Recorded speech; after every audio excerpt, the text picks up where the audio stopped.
Bienvenue dans Impact Positif, l'émission qui vous parle de la transition écologique et sociale. Et dans cette transition, eh bien, il va falloir s'adapter aux conséquences du réchauffement climatique qui sont visibles tous les jours partout dans le monde. C'est l'un des défis de ce siècle. Et pour en parler, nous sommes avec Eliane Moundib. Bonjour. Bonjour Sylvia. Et merci beaucoup d'être avec nous. Vous êtes ingénieur en résilience climatique et vous venez juste de publier aux éditions Tana S'adapter au changement climatique dans la collection Fake or Not. C'est un ouvrage très didactique qui livre beaucoup de clés pour comprendre. Alors, Eliane Moundib, ces 2 dernières semaines ont été marquées par les feux de Los Angeles. Oui. Des feux qui ont ravagé des milliers de structures, qui ont tué 25 personnes, laissé des milliers d'autres sans abri, sécheresse, vent fort, presque pas de pluie. Beaucoup ont vu dans ce qui s'est passé à Los Angeles ce qui pourrait se passer ailleurs, c'est-à-dire peu à peu des régions qui deviendraient inhabitables. Comment faut-il analyser ces incendies de Los Angeles ? Oui, effectivement. Alors, comme vous l'avez dit, les feux de forêt, c'est la conjonction de 3 éléments principaux. Le premier, c'est du trop chaud, des vagues de chaleur plus longues, plus intenses. Le deuxième, c'est du trop sec, c'est-à-dire en fait une végétation beaucoup plus sèche qui est donc beaucoup plus inflammable et beaucoup plus sensible au départ de feu. Et le troisième élément, c'est des vents forts qui vont aller pousser, permettre une propagation plus importante du feu. En réalité, avec le changement climatique, on va avoir du coup du trop chaud et du trop sec en permanence. Le trop sec, en revanche, il peut être exacerbé par certaines dynamiques, notamment de production agricole. La Californie, c'est une région qui va réaliser à peu près 40 à 50% de la production de fruits et légumes américaine. Et pour cela, pour avoir un élément extrêmement productif, on va beaucoup solliciter les nappes et en particulier, du coup, on va accélérer le cycle de l'eau en Californie et donc les nappes sont moins remplies. Si les nappes sont moins remplies, les sols vont eux aussi être moins remplis d'eau. Ils vont être aussi beaucoup moins vivants, c'est-à-dire qu'on va utiliser beaucoup plus de pesticides, beaucoup plus d'engrais pour augmenter la productivité, ce qui fait qu'en fait, on a beaucoup moins accès à des écosystèmes qui vont venir séquestrer l'eau dans les sols et donc on va rendre ces événements plus probable et donc plus fréquent dans le futur et avec des conséquences d'autant plus importantes qu'on s'y est pas préparé. Oui, alors ça, c'est ça qui est un peu incroyable parce que quand on sait que la Californie c'est quand même un État qui est à la pointe dans ses politiques pour préserver l'environnement, qui est un État riche, qu'est-ce qu'elle aurait dû faire ?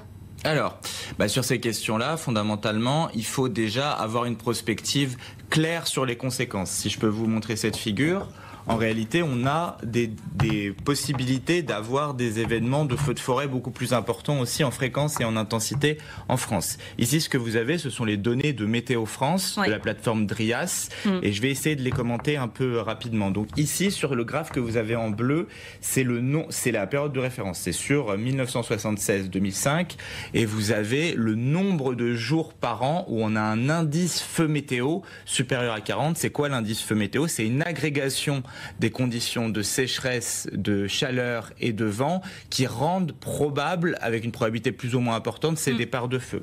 Donc ici, vous avez cette trajectoire de référence à l'adaptation au changement climatique. Vous avez plus 2,7 en 2050 et ça donne déjà une carte beaucoup plus rouge. Et là, c'est la fin du siècle. C'est la France à 4 degrés avec effectivement une trentaine, une quarantaine de jours. Et des feux, vous voyez, qui sont beaucoup plus intenses, beaucoup plus fréquents, des zones du coup beaucoup plus à risque de départ de feu dans le sud où on a déjà des départs de feu, mais ces zones-là vont se généraliser à l'intégralité du territoire. C'est ça, on voit que tout le territoire est... 3/4 des forêts françaises vont être progressivement soumises à des départs de feu plus fréquents et plus intenses du fait du trop chaud, du trop sec et de vents qui vont être aussi, eux, restructurés un peu par le changement climatique. Alors, Eliane Moundib, on parle des États-Unis. Donald Trump sera investi ce lundi. Il n'est pas du tout concerné par le changement climatique. Il estime être un canular, d'ailleurs. Il pourrait d'ailleurs se retirer de l'accord de Paris. Il pourrait détricoter les politiques climatiques de Joe Biden et ne rien faire pour essayer de diminuer les émissions de gaz à effet de serre de ce qui est le premier pollueur historique de la planète. À quoi faut-il s'attendre ? Alors moi je pense que tous les aspects climato-sceptiques autour de Trump sont beaucoup de la communication politique et clientéliste. Mais en réalité, moi je pense que l'administration républicaine est bien au courant du réchauffement climatique et l'idée c'est qu'ils vont jouer le jeu du pire. Vous avez déjà vu, je pense, cette carte qui est passée chez énormément dans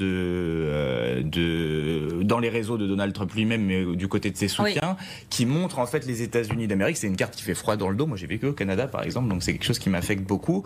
On voit les États-Unis d'Amérique, auxquels on aurait rajouté le Canada, le Groenland, et ça, on le montre pas assez, mais une volonté de renommer le golfe du Mexique, golfe de l'Amérique, et de prendre une partie du contrôle du canal de Panama. Donc ça, c'est une revendication maximaliste, en réalité. Peut-être que l'idée, c'est surtout renégocier des politiques commerciales très en faveur des États-Unis d'Amérique. Mais ce qui est intéressant de regarder, c'est de comparer ça avec la carte du réchauffement mondial. Ouais. En fait, quand vous regardez la partie arctique, notamment le Groenland enfin la partie arctique, mais aussi tous les pôles, vous avez des pôles qui se réchauffent 2 à 4 fois plus vite que le reste du monde. Et ça veut dire quoi? Ça veut dire qu'il va y avoir un accès à des ressources pétrolière. L'Arctique, c'est à peu près 10 à 30% des ressources, des réserves mondiales de pétrole et de gaz. Et du fait, d'un réchauffement et d'une énergie qui devient de plus en plus chère, fondamentalement, ça va devenir progressivement rentable ou possible d'aller exploiter les ressources que vous avez dans le Grand Nord. Donc, en fait, derrière les idées expansionnistes de Donald Trump, vous dites qu'il se cache finalement un impérialisme climatique, c'est-à-dire que ce qui l'intéresse finalement, ce sont les ressources en énergie, ressources en minerais qui sont dans ces régions-là. Et pas que ça, il y a les ressources en minerais, mais aussi un capture des flux commerciaux. Vous avez ici, avec le réchauffement haut, une route maritime qui va s'ouvrir. De plus en plus, c'est la route maritime nord, d'accord, qui fait un gain en fait de 40% de temps de trajet entre la Chine et l'Europe. C'est aussi une zone où laquelle il y a une lutte d'influence avec la Russie en particulier, mais aussi avec la Chine qui cherche à construire des routes de la soie arctique. Donc toute cette géopolitique du Grand Nord, ça va être une question très importante de géopolitique mondiale et de contrôle. Autre élément très important, je ne sais pas si vous avez vu cette donnée, en 2023-2024, le canal de Panama a connu une diminution de l'ordre de 30% des passages. Pourquoi? Parce qu'il y a une sécheresse très importante à Panama et qui fait qu'en fait on peut faire passer moins de navires. Et quand Trump va aller menacer du coup les autorités du Panama pour soit faire la menace de l'annexion, en fait l'idée c'est de donner une priorité aux navires et au commerce américain pour en fait permettre qu'il ne soit pas affecté lui par les conséquences du changement climatique. C'est un jeu extrêmement dangereux, effectivement, mais derrière, pour essayer de comprendre et de démêler la communication politique des vraies intentions géopolitiques, il faut suivre les pipelines, il faut suivre les ressources minérales, il faut suivre les routes commerciales. C'est souvent une piste dans les discours de Donald Trump, effectivement. Alors, on va terminer juste par la France rapidement, parce qu'il y a eu effectivement le discours de politique générale de François Bayrou cette semaine. 1 minute 30 consacrée à l'écologie, à la transition écologique, alors que l'année 2004 a été l'année la plus chaude jamais mesurée. Rien sur les énergies renouvelables, rien sur la rénovation thermique. Par exemple, ça veut dire quoi ça? Qu'est-ce que ça veut dire par rapport à tous les textes qui ont déjà pris du retard, notamment la stratégie nationale bas carbone? En fait, pour reprendre les mots de la ministre de la Transition écologique, Agnès Pannier-Runacher, finalement, quand on investit 1 euro dans la prévention, dans l'adaptation, on économise à moyen terme 7 à 8 euros d'investissement, de reconstruction en moins. Par exemple, sur les inondations de Valence, l'État central a dû mettre 10 milliards d'euros pour la reconstruction.